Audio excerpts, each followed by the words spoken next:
Mean राशि वालों, अप्रैल का महीना आपके लिए कोई साधारण महीना नहीं है। आपकी राशि में शनि और मंगल की युति हो रही है और एक तरफ अनुशासन तो दूसरी तरफ आग। क्या ये युति आपको अर्श पर ले जाएगी या संघर्ष बढ़ाएगी? और रुकिए, 14 अप्रैल को सूर्य देव भी आपके धन भाव में उच्च के होने जा रहे हैं, जो आपके बैंक बैलेंस को हिलाकर रख सकते हैं। आज हम इस वीडियो में सभी ग्रहों के खेल को समझेंगे। अगर आप अपनी किस्मत का ताला खोलना चाहते हैं तो इस वीडियो को लास्ट तक जरूर देखें।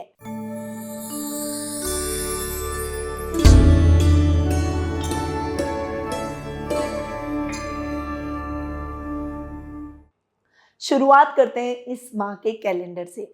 हनुमान जयंती और चैत्र पूर्णिमा का पर्व 2 अप्रैल को मनाया जाएगा। डॉक्टर अंबेडकर जयंती 14 अप्रैल को आ रही है। परशुराम जयंती और अक्षय तृतीया का पर्व 19 अप्रैल को मनाया जाएगा। अक्षय तृतीया अक्षय फल प्रदान करने वाली तिथि के रूप में जानी जाती है और इस दिन किसी भी शुभ काम के लिए हमें मुहूर्त देखने की आवश्यकता नहीं होती। साथ ही इस दिन किए गए उपायों का हमें अक्षय फल प्राप्त होता है। इसीलिए वीडियो के लास्ट में जो अक्षय तृतीया के मैं उपाय बताऊं, इन्हें आप डेडिकेशन से इस दिन जरूर कीजिएगा। इसके आपको परिणाम चमत्कारिक देखने को मिलेंगे। गंगा सप्तमी का पर्व 23 अप्रैल को मनाया जाएगा। वहीं सीता नवमी का पर्व 25 अप्रैल को आ रहा है। नरसिंह जयंती 30 अप्रैल को मनाई जाएगी। तो ये तो हुई व्रत और त्योहारों की बात। अब आते हैं ग्रहों के फेरबदल पर। सबसे पहले बात करते हैं बुध की, जो कि वर्तमान में अपनी मित्र राशि कुंभ में विराजमान है और 11 अप्रैल को अपनी नीच की राशि मीन में प्रवेश करेंगे। 30 अप्रैल को पुनः राशि परिवर्तन कर अपनी मित्र राशि मेष में प्रवेश कर जाएंगे।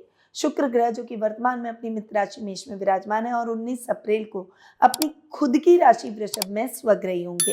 सूर्य ग्रह वर्तमान में अपनी अति मित्र राशि मीन में विराजमान है और 14 अप्रैल को अपनी उच्च की राशि मेष में प्रवेश कर जाएंगे। मंगल ग्रह वर्तमान में अपनी मित्र राशि कुंभ में विराजमान है और 2 अप्रैल को अपनी अति मित्र राशि मीन में प्रवेश करेंगे। गुरु ग्रह इस पूरे माह अपनी अति शत्रु राशि मिथुन में ही विराजमान रहेंगे। शनि ग्रह इस पूरे माह अपनी मित्र राशि मीन में विराजमान रहेंगे। राहु अपनी खुद की राशि कुंभ में और केतु अपनी समराशि सिंह में इस माह विराजमान रहने वाले हैं। तो ये हुई इस माह की ग्रह गोचर की स्थिति।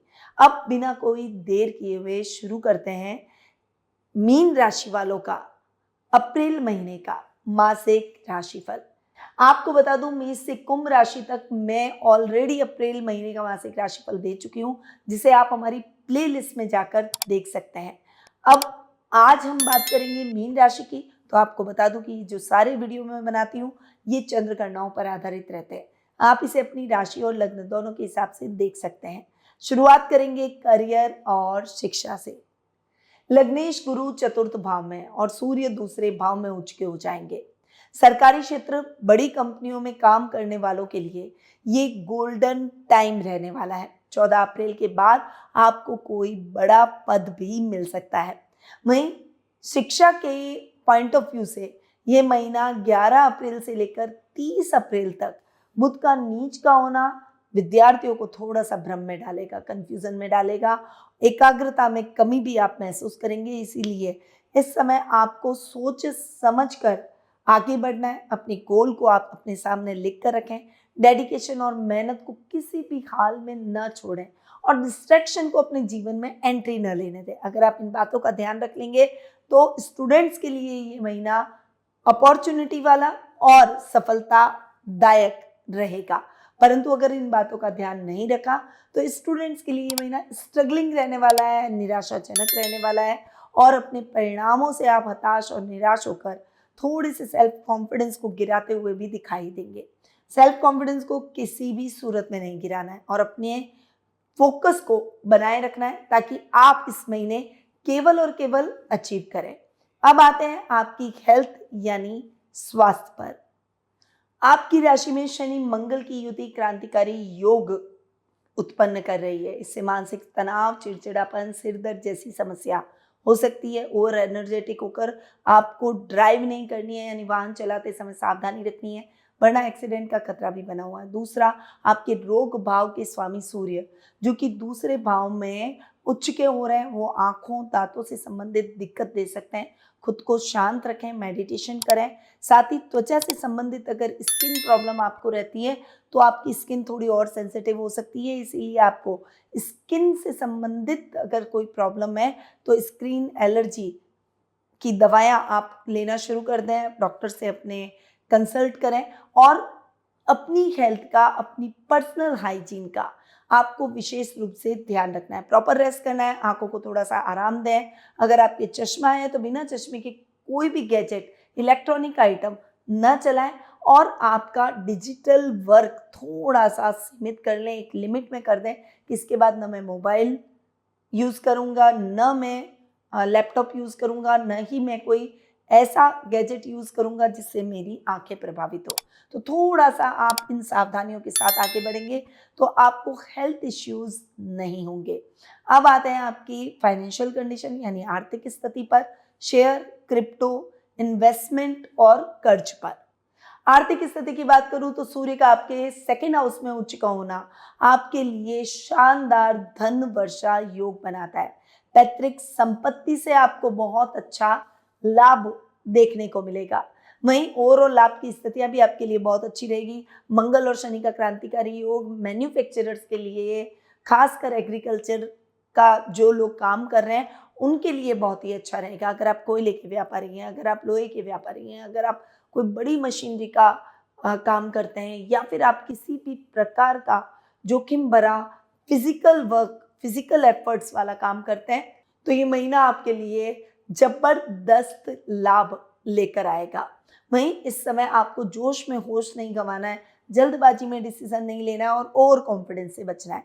बस इन बातों के साथ आप अगर आगे बढ़ेंगे तो फाइनेंशियली आप बहुत ही स्ट्रॉन्ग पोजीशन में इस महीने दिखाई देंगे। बस आपको ध्यान रखना है कि आपको नए घर की, नए वाहन की खरीदारी से बचना होगा। ऐसी कोई खरीदारी आप इस माह नहीं करें। साथ ही शेयर और क्रिप्टो के मामले में ये महीना आपके 11 अप्रैल से 30 अप्रैल तक थोड़ा-सा जोखिम भरा है। यानी आपको जोखिम लेने से बचना चाहिए क्योंकि इस समय बुध नीच के हो जाएंगे जो कि आपकी बुद्धि को भ्रमित कर सकते हैं और गलत डिसीजन दिलवा सकते हैं। इसीलिए सोच समझकर डिसीजन लें और कोई भी बड़ा रिस्की निवेश करने से बचें। 19 अप्रैल के बाद शुक्र का स्वग्रही होना आपको विलासिता पर खर्च जरूर कराएगा, परंतु इस समय अगर आप कोई भी फैशन इंडस्ट्री में इन्वेस्टमेंट करते हैं या फिर कोई इंटीरियर इंडस्ट्री में इन्वेस्टमेंट करते हैं, ट्रैवलिंग एजेंसी में इन्वेस्टमेंट करते हैं, तो ऐसे क्षेत्रों में किए गए निवेश आपके लिए बहुत ही अच्छे और सार्थक हो सकते हैं, सफलतादायक और लाभदायक हो सकते हैं। कर्ज की स्थिति की बात करें तो आपको थोड़ा सा कर्ज लेने से रुक जाना चाहिए। सेविंग को मैनेज करने पर आपको ध्यान देना है और सेविंग्स बढ़ाने पर ध्यान देना है। अब आते हैं आपके बिजनेस और विदेश यात्रा पर। शनि मंगल की युति आपको रिस्क लेने के लिए थोड़ा सा उकसाएगी, आपको और कॉन्फिडेंट बनाएगी, परंतु पार्टनरशिप में तनाव हो सकता है। लेकिन लोहे, मशीनरी, रियल एस्टेट जैसे कामों में आपको बहुत अच्छा लाभ इस माह देखने को मिल सकता है। बिजनेस में जोश में होश नहीं गंवाना है और कॉन्फिडेंट होकर डिसीजन नहीं लेना है, वरना लाभ की जगह नुकसान की स्थितियां हो जाएगी। बहुत बड़ी रिस्क लेने से बचें। 7th हाउस के लॉर्ड बुध नीच के हो रहे हैं, इसीलिए आपको संभल कर ही अपने कार्यों में, अपने स्ट्रैटेजी में आगे बढ़ना चाहिए। कोई भी नई कंपनी में हाथ न डालें। जो काम आप कर रहे हैं उन्हीं को रूटीन से करने का प्रयास करें। जॉब पॉइंट ऑफ व्यू से ये महीना आपके लिए बहुत ही अच्छा रहेगा, खासकर जो टीचिंग लाइन से जुड़े हुए हैं, जो मैनेजमेंट का काम करते हैं, जो धर्म का काम करते हैं, जो स्पिरिचुअलिटी का काम करते हैं, जो एस्ट्रोलॉजी से संबंधित काम करते हैं, उन सभी के लिए ये महीना जबरदस्त रहेगा। गुरु आपको बहुत अच्छे रिजल्ट देते हुए दिखाई देंगे। वहीं जॉब में बॉस के साथ ईगो क्लैश करने से बचना है। इस समय चूंकि मंगल शनि की युति आपके खुद के लग्न में हो रही है, वो आपको थोड़ा इगोस्टिक बना सकती है, थोड़ा ब्लंट बना सकती है। तो ब्लंट होने से बचें और इगोस्टिक होने से बचें। जहां पर आपको मंगल शनि की युति इगोस्टिक बनाएगी, वहीं सूर्य भी उच्च के हो रहे हैं जो कि आप में थोड़ा सा ईगो को बढ़ाएंगे, डोमिनेशन को बढ़ाएंगे। इसीलिए डोमिनेटिंग होने से आपको बचना है। जितना हम्बल रहेंगे उतना ही आपके साथ लोग कोऑपरेटिव रहेंगे और आपके काम जल्दी पूरे होंगे। किसी से तनातनी भी नहीं होगी और इस समय को आप सफलता में बदल देंगे। परंतु अगर आप में ईगो आ गया, ओवर कॉन्फिडेंस आ गया या डोमिनेटिंग नेचर अगर आपकी हो गई तो आपको दिक्कतें बहुत ज़्यादा फेस करनी पड़ सकती है, अकेले पड़ जाएंगे और कार्यों को पूरा भी नहीं कर पाएंगे। वहीं विदेश यात्रा की अगर बात करें तो राहु का 12th हाउस में होना विदेश यात्रा के प्रबल योग बनाता हुआ दिखाई देगा। अगर आप पीआर या वर्क वीज़ा के लिए ट्राई कर रहे हैं तो उसमें आपको बहुत अच्छी सफलता इस माह देखने को मिलेगी। अब आते हैं लव रिलेशनशिप और वैवाहिक जीवन पर। लव रिलेशनशिप के हिसाब से मैं अगर कहूँ तो पंचमी चंद्रमा की स्थिति के साथ साथ शुक्र का प्रभाव आपके जीवन में रोमांस को लेकर आएगा। 19 अप्रैल के बाद अगर आप किसी को प्रपोज करना चाहते हैं तो बेझिझक प्रपोज कर दीजिए। अगर आप अपना लव वन ढूंढ रहे हैं तो 19 अप्रैल के बाद आपको अपना लव वन जरूर मिलेगा। लेकिन मंगल की दृष्टि वैवाहिक जीवन में गर्मी पैदा कर सकती है।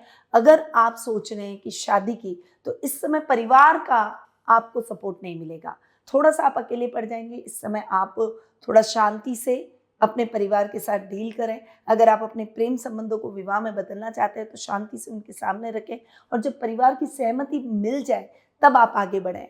कोशिश करें कि जल्दबाजी में कोई भी डिसीजन न लें, क्योंकि ये पूरी लाइफ का डिसीजन है। इसमें परिवार की स्वीकृति, आपके घर के बड़ों का आशीर्वाद भी बहुत जरूरी है और बहुत मायने रखता है। वहीं वैवाहिक जीवन की अगर मैं बात करूं तो जीवन साथी के साथ छोटी छोटी बातों को लेकर बहस बड़ी हो सकती है, क्योंकि मंगल और शनि दोनों की दृष्टि आपके 7th हाउस पर रहेगी। वहीं 11 से 30 अप्रैल के बीच में वाणी पर भी आपको नियंत्रण रखना होगा, क्योंकि 7th भाव के स्वामी बुध नीच के हो रहे हैं। इसीलिए वैवाहिक जीवन के हिसाब से ये महीना आपके लिए थोड़ा सा उथल पुथल वाला रह सकता है। इस समय आपको अपनी रिलेशनशिप को कैसे रखना है, कितना शांत रहना है, शांत रहकर शांति से, धैर्य से, बिना ईगो के अपने रिलेशनशिप को आप जितना आराम से आगे बढ़ा सकते हैं बढ़ाइए। इससे आपका महीना डिस्टर्ब नहीं होगा और वैवाहिक जीवन में आपको किसी भी प्रकार की समस्याओं का सामना नहीं करना पड़ेगा। तो अगर ओवरऑल बात करूं तो मीन राशि वालों के लिए अप्रैल का महीना जिग-जैग वाला रहने वाला है। उपाय के तौर पर आपको पर्सनली हनुमान चालीसा का रोजाना पाठ करना चाहिए। शनि और मंगल इन दोनों की युति क्रांतिकारी योग बना रही है। ये योग बहुत अच्छा भी होता है, परंतु बहुत ज़्यादा एनर्जेटिक और अग्रेसिव व्यक्ति को बना देता है। इसके लिए हनुमान चालीसा का पाठ करें। पाठ से पहले और बाद में जय श्री राम बोलना ना भूलें। रविवार को तांबे के लोटे से सूर्य देव को जल जरूर अर्पित करें और ओम ग्राम ग्रीम ग्रोम सह गुरुवे नमः मंत्र का जाप करें। हनुमान जयंती 2 अप्रैल को आने वाली है, तो इस दिन मीन राशि के जातकों को हनुमान मंदिर में जाकर चमेली के तेल का दीपक जलाना है। हनुमान चालीसा का पाठ करें। इससे आपके जीवन में शनि से जुड़ी हुई बाधाएं दूर होगी, मानसिक तनाव घटेगा और कार्यों में सफलता के योग बनेंगे। परशुराम जयंती जो कि 19 अप्रैल को मनाई जाएगी, इस दिन भगवान परशुराम को पीले पुष्प अर्पित करें। किसी जरूरतमंद व्यक्ति को अन्न और फल का दान करें। इससे जीवन में अनुशासन बढ़ेगा और निर्णय लेने की क्षमता मजबूत होगी। अक्षय तृतीया जो कि 19 अप्रैल को मनाई जाएगी, इस दिन भगवान विष्णु और माता लक्ष्मी की पूजा करें। थोड़े से जौ और चावल किसी पीले कपड़े में बांधकर तिजोरी में रख दें। इससे धन संपत्ति में वृद्धि और आर्थिक स्थिरता के योग बनेंगे। नरसिंह जयंती जो कि 30 अप्रैल को मनाई जाएगी, इस दिन भगवान नरसिंह का स्मरण करते हुए ओम नरसिंहाय नमः मंत्र का 108 बार जाप करें। मंदिर में गुड़ और चने का भोग लगाएं। इससे भय, शत्रु और नेगेटिव शक्तियों से रक्षा होगी। आत्मबल और पॉजिटिव एनर्जी बढ़ेगी। तो मीन राशि वालों, अप्रैल का महीना आपकी शक्ति को पहचानने का है। वीडियो को लाइक, शेयर और मेरे चैनल को सब्सक्राइब करना ना भूलें। अगर आपकी आत्मिक समझ, संतुलन और सही निर्णय आपके द्वारा इस महीने लिए गए तो ये महीना आपकी भावनाओं को, व्यावहारिकताओं को बढ़ाएगा। कई क्षेत्रों में आपको पॉजिटिव रिजल्ट भी मिलेंगे। अगर आप पर्सनल कुंडली प्रेडिक्शन मुझसे करवाना चाहते हैं तो स्क्रीन पे दिए गए नंबर पर मेरी टीम से संपर्क कर अपना अपॉइंटमेंट बुक करवाएं, या फिर आज ही मेरी वेबसाइट पर जाकर भी आप ये कार्य कर सकते हैं। याद रखिए, ज्योतिष का ज्ञान हर मुश्किल आसान। जय श्री राधे कृष्णा। गुरुमानिधि श्रीमाली एक प्रसिद्ध ज्योतिषाचार्य हैं। उनके जोधपुर स्थित ज्योतिष संस्थान में महामृत्युंजय, काल सर्प दोष, मां बगलामुखी, विवाह बाधा निवारण पूजा एवं अन्य सभी प्रकार की पूजाएं संस्थान के विद्वान पंडितों द्वारा पूर्ण विधि विधान एवं शास्त्रोक्त रीति से संपन्न करवाई जाती है।